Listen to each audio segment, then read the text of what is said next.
The world was a small, quiet thing for Evelyn. Days were spent teaching grammar to unruly schoolboys and fielding phone calls from nosy parents. Evenings were spent in the company of her cat, reading Agatha Christie novels and sipping lukewarm tea. But Evelyn's mind was not made for a life of quiet. It was a restless engine, always in motion, devouring complex crosswords and tearing through intricate logic puzzles. But even the sharpest of minds cannot outrun the shadows that gather at every door. For Evelyn, that shadow came in the form of a thick, official-looking envelope stamped with the king's crest. There was no address, only a time and a train station platform. Curiosity is a heady drug, and like most drugs, it's hard to stop taking once you start.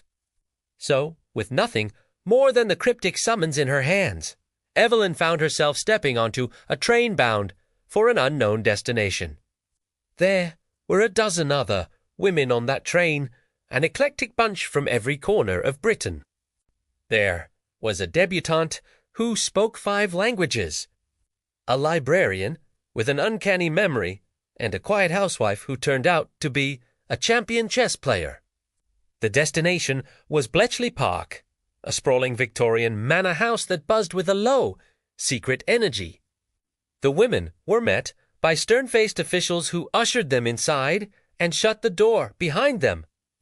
This was not the war of muddy trenches and roaring plains.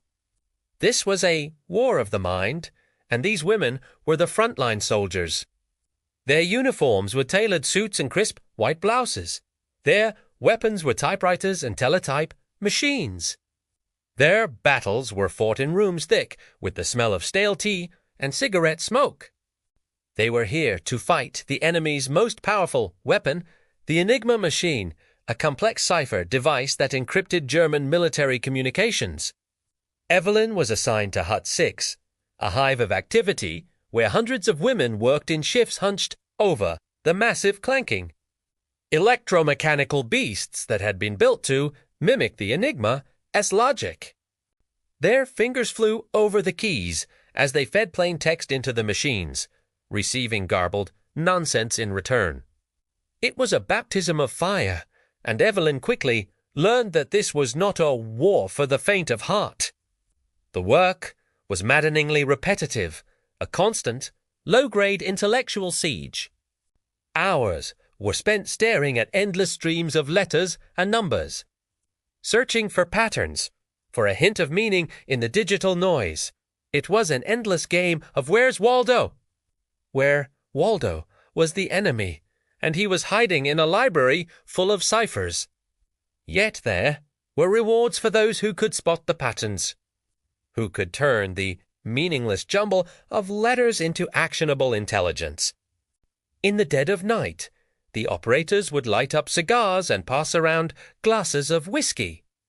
In the soft lamplight, the faces around Evelyn would come alive with excitement as they deciphered the latest message. A shipment of coal for the winter, an order for new uniforms, sometimes nothing more than the weather report. But it was in these mundane messages that they found hope, proof that they were slowly strangling the enemy's ability to communicate. But soon the war at sea would turn against the Allies. German U-boats, communicating with an upgraded Enigma machine, began sinking supply convoys in the Atlantic at a devastating rate.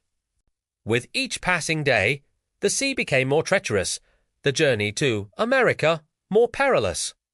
Churchill himself issued the order. The new Triton Code must be broken. The pressure was immense. The lives of countless sailors hung in the balance. It was a task that seemed impossible. The new machine had more rotors, more variables, and the bomb machines clanked on, but the breakthroughs stopped. Morale plummeted. Women who had been at their machines for weeks started to break down. The toll was immense. But Evelyn pressed on, driven by a stubborn refusal to give in, to let the enemy win. Then one night, exhausted, her mind a fog of letters and numbers, Evelyn noticed something strange. A small, seemingly insignificant repetition in a series of intercepts. It wasn't a crib, but a peculiar hunch, a feeling she had about the way a tired German operator might be lazy or hurried. She brought the observation to her section chief, a stern woman named Margaret, who usually dismissed such flights of fancy. But something in Evelyn's voice, the certainty in her eyes, made Margaret listen. They went to the bomb operators, and together they worked tirelessly, feeding the new data into the machine, making small, iterative changes. The room was silent except for the frantic, whirring and clacking of the machines and the frantic scribbling on paper, and then it happened. A series of green lights on the bomb's control panel flashed in perfect sequence. The machine had found a solution. A collective gasp, then a roar of exhilaration went up in the room. They had found the daily settings. In the early hours of the morning, they had broken the Triton code. Over the next few weeks, the women of Hut 6 watched as the Admiralty issued orders based on their intelligence, orders that rerouted massive convoys of ships away from the U-boat-infested waters. Lives were saved. Convoys carrying desperately needed supplies of food and weapons to Britain made it through the Atlantic. The war turned. Bletchley Park was disbanded. The women were given handsome bonuses and a lifetime of free rail travel. And then they all went their separate ways, sworn to a lifetime of absolute secrecy. Back in her quiet village, Evelyn picked up her life where she had left it off, a schoolteacher with a cat and an empty war chest. The world celebrated the men who fought on the beaches and in the skies. But no one knew about the secret war fought in Hut 6. No one knew about the women who, without anyone knowing, had won the secret war.